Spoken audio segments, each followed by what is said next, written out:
AP పోలీసులు తాజాగా హైదరాబాద్ వెళ్ళి కేవీ రెడ్డిని అరెస్టు చేసే క్రమంలో అక్కడ జరిగినటువంటి ఒక దాదాపు అర్ధ గంటకు పైగా హై డ్రామా అండ్ ఏపీ పోలీసులు అక్కడ ప్రవర్తించిన తీరు, చివరికి అది తెలంగాణ పోలీసులు క్రిమినల్ కేసులు పెట్టి దర్యాప్తు చేసే వరకు పరిస్థితి వచ్చింది.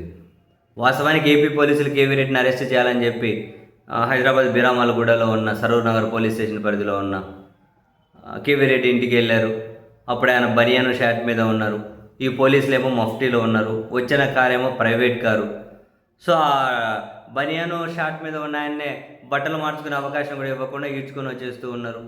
ఎవరో కిడ్నాప్ చేస్తున్నారు, ఎవరో ఎత్తుకెళ్తున్నారు అని చెప్పి వాళ్ళ భార్య పిల్లలు కేకలేశారు, అడ్డుపడ్డారు, కేకలేశారు. వాళ్ళని ఇంకేం చేశారు, మగ పోలీసులు పట్టుకొని ఈడ్చి మొత్తం మీద ఆ విజువల్స్ అన్ని క్లియర్గానే ఉన్నాయి కదా. సో మొత్తం మీద ఆ కేకలతో చుట్టుపక్కల స్థానికులు వచ్చారు, పోలీసులను అడ్డుకున్నారు. మీరు పోలీసులని ఏంటి సాక్ష్యాలు మొత్తం అడ్డుకున్నారు. కొందరు ఏమంటారు 100కి ఫోన్ చేశారు. సరూర్ నగర్ దిల్సుఖ్నగర్ సాయిబాబా టెంపుల్ దగ్గర ఉంటుంది పోలీస్ స్టేషన్. ఆ సరూర్ నగర్ పోలీసులు అక్కడికి వచ్చారు. ఏకంగా పోలీసులే వచ్చారు. అసలు మీరు ఎవరు, వాళ్ళు ఎవరు రండి అందరూ స్టేషన్కి అని చెప్పి ఏపీ పోలీసులను అండ్ కేవీ రెడ్డి వాళ్ళ భార్య గారిని వీళ్ళదన్నే తీసుకెళ్లారు. అక్కడ ఏపీ పోలీసులు అదిగో వాళ్ళ వారెంట్ చూపించారు, మేము మెజిస్ట్రేట్ ముందు హాజరుపరచాలని చూపించారు. సరే, పోలీసులకు ఆ వివరాలని, తెలంగాణ పోలీసులకు ఆ వివరాలను ఇచ్చిన తర్వాత వాళ్ళ వెహికల్లో వాళ్ళు కేవీ రెడ్డిని బొబ్బిలి అక్కడ తీసుకొని వచ్చారు. అయితే ఆ తర్వాత కేవీ రెడ్డి వాళ్ళ భార్య పోలీసులు నాతో అనుచితంగా ప్రవర్తించారు అని చెప్పి ఏకంగా కేసే పెట్టారు.